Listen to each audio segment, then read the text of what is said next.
Welcome once again to All Ladies League. And now it's not just of All Barcelona chapter, we also expand ourselves and it's the global networking wing.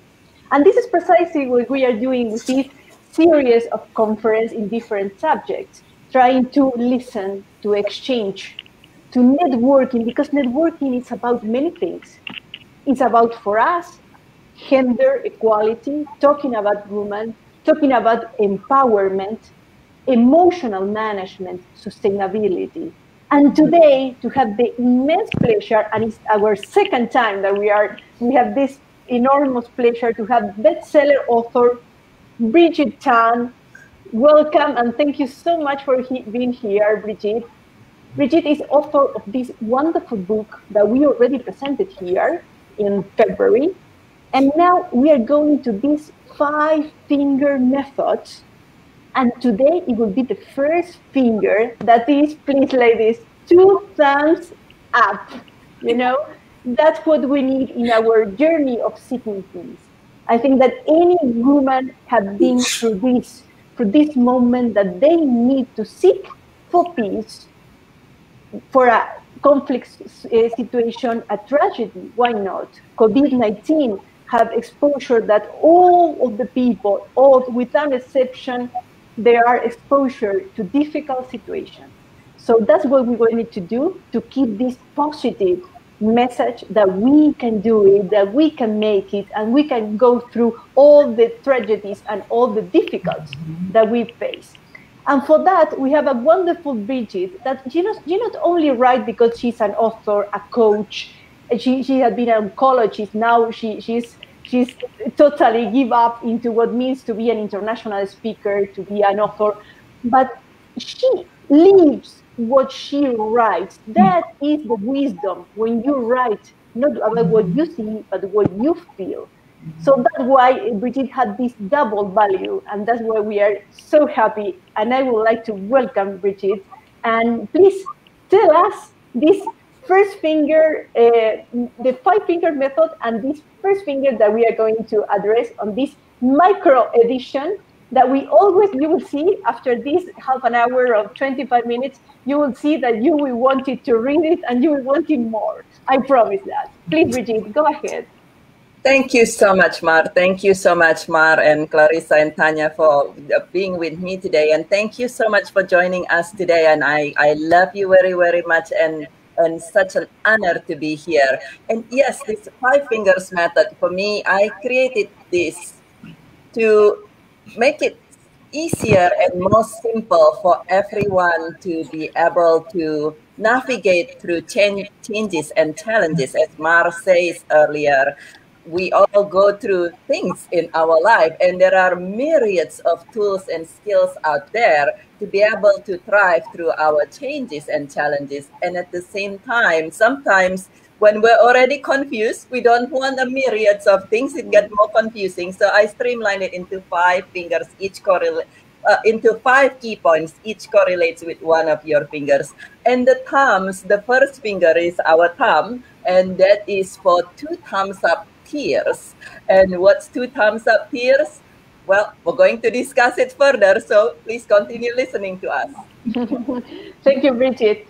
Now we have Clarissa that is joining today, and Tanya Matox and Clarissa Romero from New Jersey and from Michigan. Thank you so much to be here. You are an add value in any event that we invite you.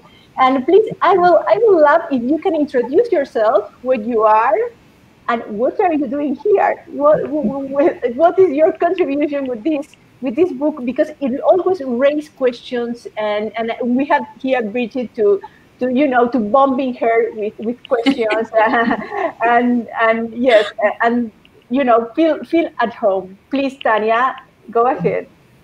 Well, I am Tanya Matox. I am a certified life coach, and I am here because this is a remarkable time that we've been through, and so many of us have experienced tragedies. And Birgitte's book has enlightened me that tragedy is not only from the death aspect, but there are different things, like for me, death of a dream, death of a vision, that I can recognize different grief that I experienced through that. And so Bridget's book has been very instrumental and has helped a lot, especially with the first finger.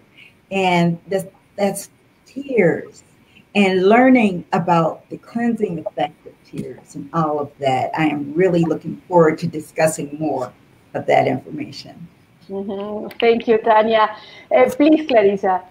Absolutely. Thank you so much, Mad, for giving me this opportunity to participate with this talk with Bridget. Bridget, your book is absolutely amazing. For me, is very personal. I was sharing with the other ladies that your book touched me on such a personal level, because you speak to the fact that what brought you to create the 5-finger method and to write your book is the fact that you went through a dark night of the soul. And as we were discussing, as we were waiting to go live, which is one thing that I'm hoping that you can expand upon a little further. I think that a lot of people, well, most people, I think our human brain is designed to reject change, right?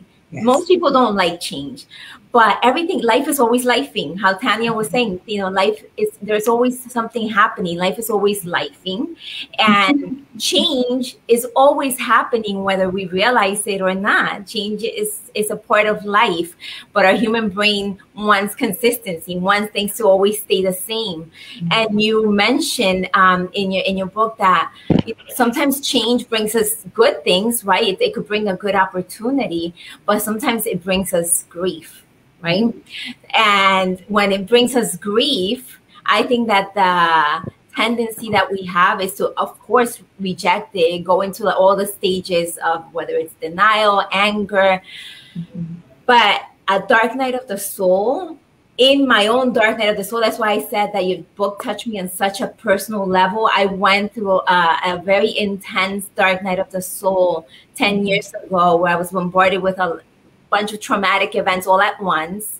And I didn't have the tools. I didn't have the 5-finger method, which that would have helped me. I didn't have the tools, the life skill tools that we need to have the resilience to affront a situation or situations like the ones that I was facing. And I fell into a very deep depression, and I was suicidal for quite some time. And I speak to that. That led me on my own journey. That it's what you also speak. That's why I say your book is very personal. I love it, and I would love for you to expand upon that dark night of the soul and how it's a part of life. We're all going to have dark night of the souls, and it's relative to everyone's journey, right? But I think it's also important for our human evolution. I think it pushes us from what I'm seeing. It's definitely something that we all need to face, and we need to have these types of methods. So I would love to hear what you have to say about that, and also your approach. I also wanted to comment that I'm big on methods like this, like the 2 thumbs up, because when you do that, you release chemicals in your brain. When you do things that promote positive feelings, it's because you're releasing endorphins and serotonin. We hear all these good well-being chemicals, and I'm big on that's one of the things that started changing my life, learning these things, that there are many simple things we can do to change the chemistry and help ourselves. Bridget, I can imagine that you have many comments about what Tanya and Clarissa have to say about change, about what means overcome grief, from grief to thrive. And the first point of the summary of this first finger, you say, acknowledge and honor our feelings and grief. Acknowledge maybe is part of something that we accepted pacifically, but honor our grief. Please, Bridget.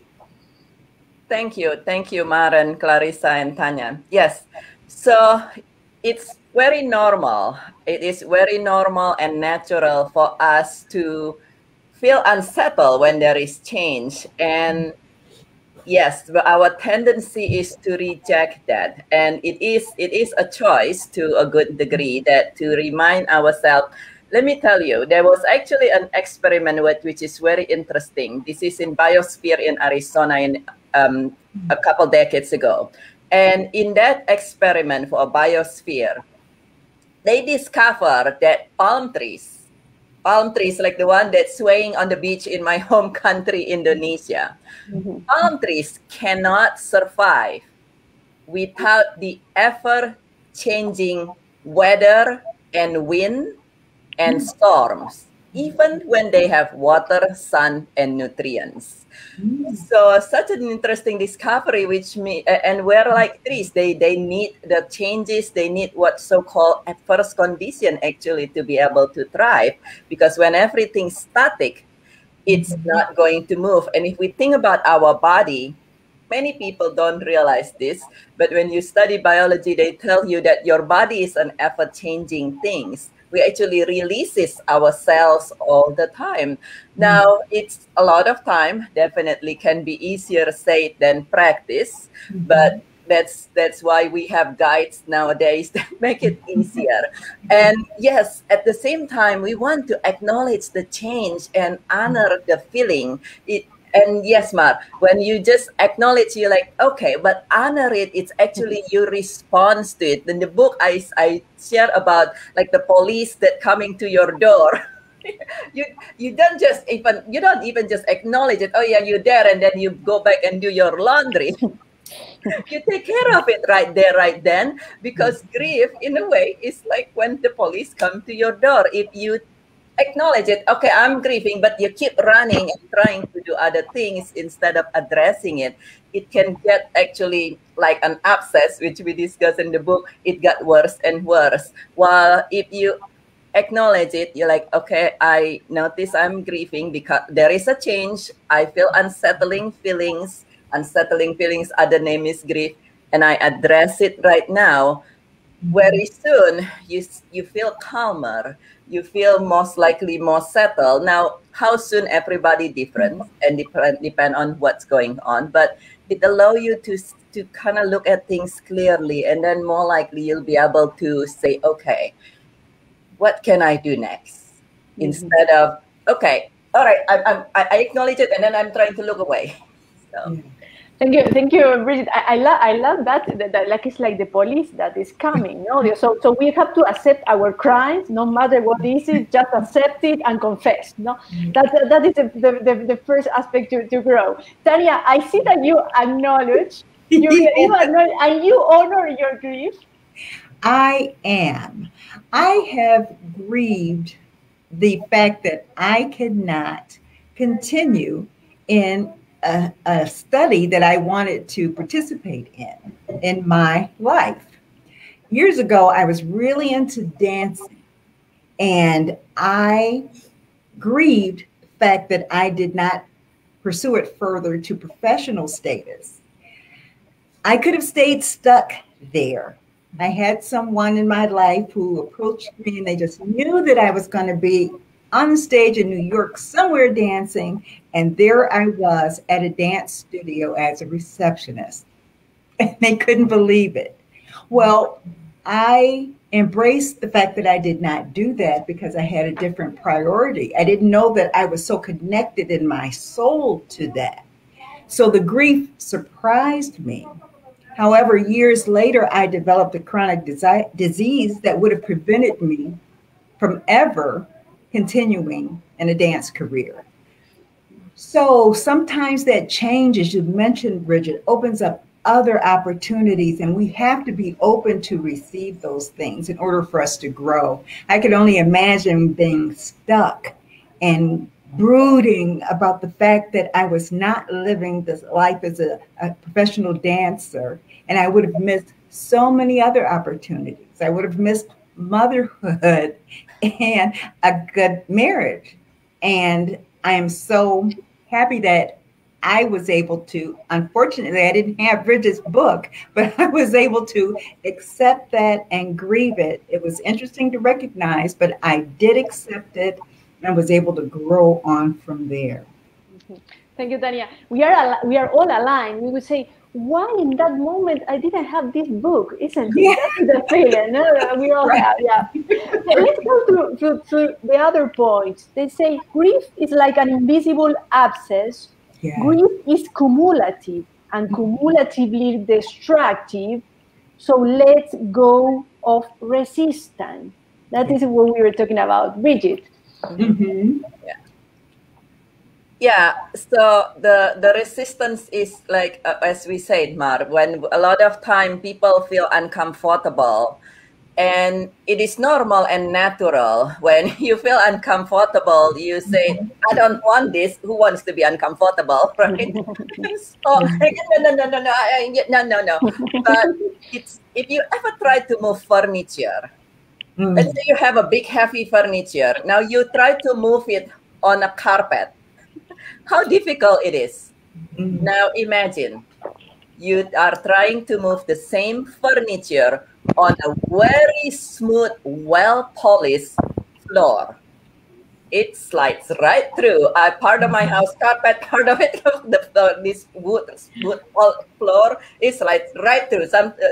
Very easy. And that just tell us the more resistance we have, the more friction we have. And then when you, and if you are somewhere and you're resisting it, and at the same time you're trying to move forward in life, as if you're trying to move this furniture, it's a lot more friction and it's holding us back. Now, it is, for some of us, we say it's easier said than done. And yes, it is something that, particularly if you don't have a handbook already, then, you know, it's normal and natural. And at the same time, it is something that, like everything else, just like all the tools in here, we discuss it in later chapter 2, that you choose to practice this. But it is something that when we have resistance, we can say, okay, we don't want this to make this more difficult. And then just think about the furniture example. We all have furniture in our home, and that might help us say,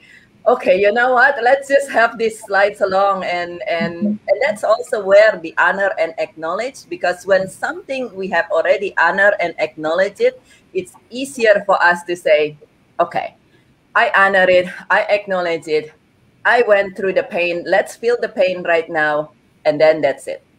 Yes. So we when we don't resist, we release. That it could be a conclusion, isn't it? Yes. And you say, then I continue with the point of this first finger, 2 thumbs up, that say crying is good, do not dwell. I was particularly curious about crying. Crying is good. Because I always try to resist to cry. I get used to that, you know, and I feel stronger. But you take this as a general rule. Crying is good. So that is your conclusion. And before I listen to you, Birgitte, I would like to listen to Clarissa and Tanya about that. Please, Clarissa, what do you think about you cry? Yes, I have something to share about that. I'm glad that you asked, because that is so important to acknowledge, in order to acknowledge and honor your experience. When I was going through my experiences, I was like you, Mad. I would get mad at myself when I wanted to cry. I was like, oh, why can't I be strong enough? Why am I crying? Why am I falling apart? Why am I feeling this? And how they say, what you resist, persist. And you say that in your book too, Birgitte. It's so true. To this day, as I sit here and I have surpassed and healed many things, but I am currently still dealing with the residual effects of resisting and not letting myself just honor and feel what I needed to feel back then. I have health issues that manifested physically as a result of not acknowledging and releasing and allowing myself. And I had no idea, Birgitte. In your book, I also learned, I didn't know there were different kinds of tears. That blew, as much as I learned about the science and the brain science behind anything, I was blown away by that. And it made so much sense, because it's so personal for me, because I didn't release it out of my body and it took root. And now I'm dealing with the consequence. I'm like healing it, but why let it get to that when you can have tools like this that can prevent you a lot of pain, emotionally and physically? True. And Tanya, when the police, as Birgitte say about their grief, when the police knock your door, do you cry? Do you honor them? You say that you honor, you acknowledge, you honor, but you cry? Yes, I do. I do cry. I have learned that crying definitely does have that physical cleansing and release effect. I have embraced the crying and I have felt so relieved. I just had that incident yesterday. I was so very thankful that I was on this panel today because there was a storm yesterday. There was a tragedy. I was able to cry and get it out and release. I gave in to that. I actually honored it, I embraced it, and I kept moving. I had to do that. Clarissa mentioned a physical ailment. I take a medication for one. I grieved the loss of one of my physicians. He retired. How dare he? So what am I going to do? He was so supportive and he honored me. And this was the second one. I fired the first physician because he did not know me. So to lose someone so precious to me, I actually grieved. But he made a change in what I had to take for my condition, which ended up being a good thing. So it is so important that we do honor where we are and give into it and definitely embrace those tears. You're not a crybaby and weak. You are really strong and healing yourself.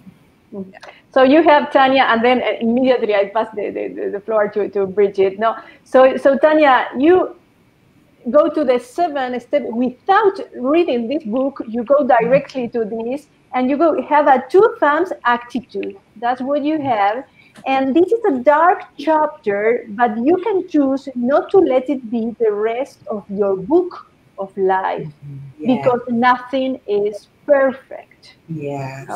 So to be flexible with ourselves, to cry, to let it be, to release, and to have a good relationship with our police, isn't it? Birgitte, yeah, Birgitte.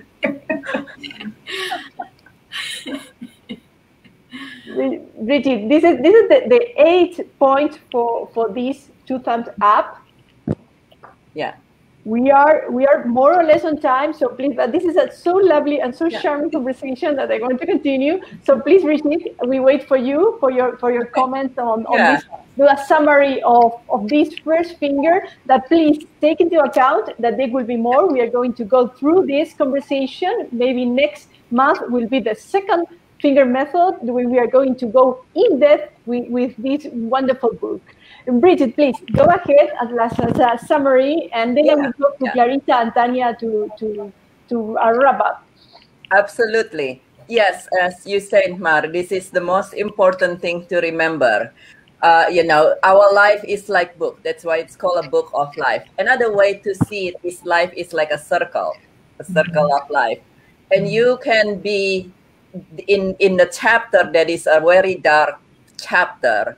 And it's actually, if you ever read a very interesting book or a very interesting movie, there's always the dark side of it. To make it interesting, there's always the dark side. Even fairy tales like Cinderella or Sleeping Beauty, there's the dark side of it. And then there's the beautiful side. And in our life, there is dark side. And it is up to us if we want to continue flipping the page or writing the next page, or if you see life as a circle, there is a dark spot, and it is up to us to continue and go into the sunny spot or create actually with our book of life, write the wonderful next page.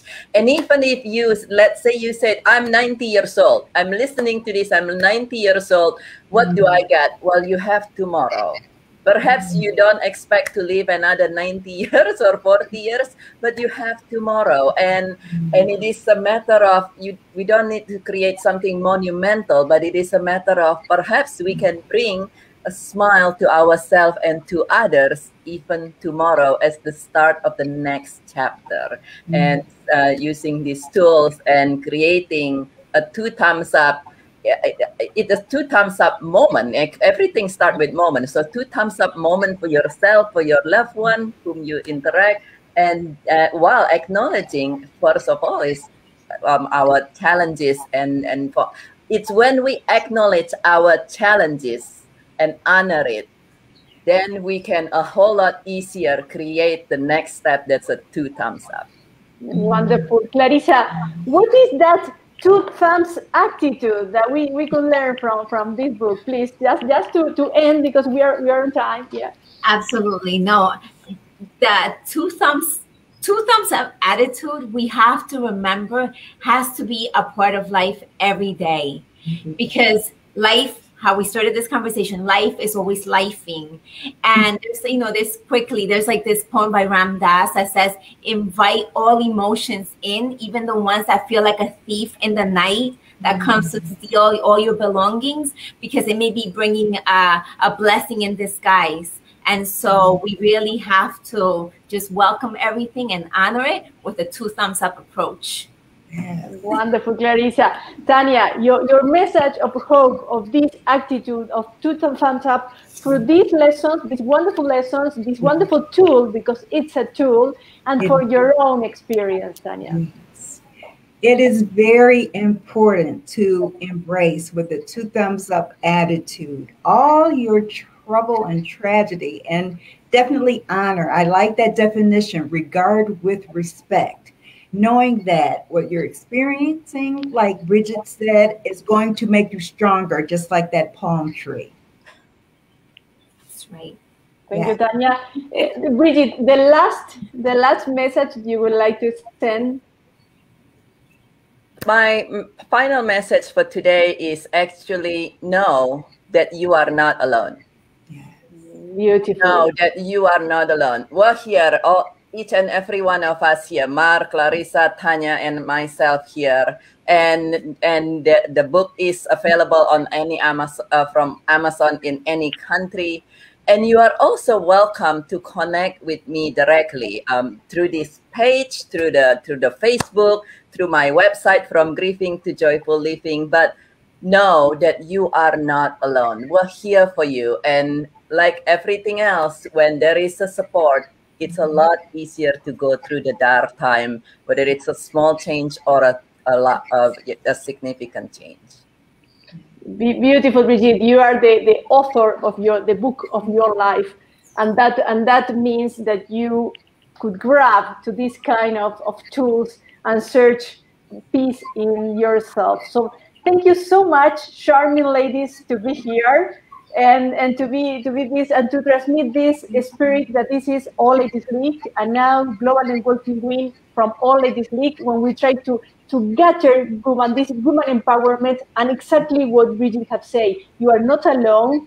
You can share, you can listen, you can exchange, or you can contact directly at this wonderful author. So please, thank you all, and thumbs up attitude. Yeah. Yeah. See you next time. Thank you for being here. Thanks, Bridget. Thank you. Thank you. Thank you, ladies. Thank you. Thank you.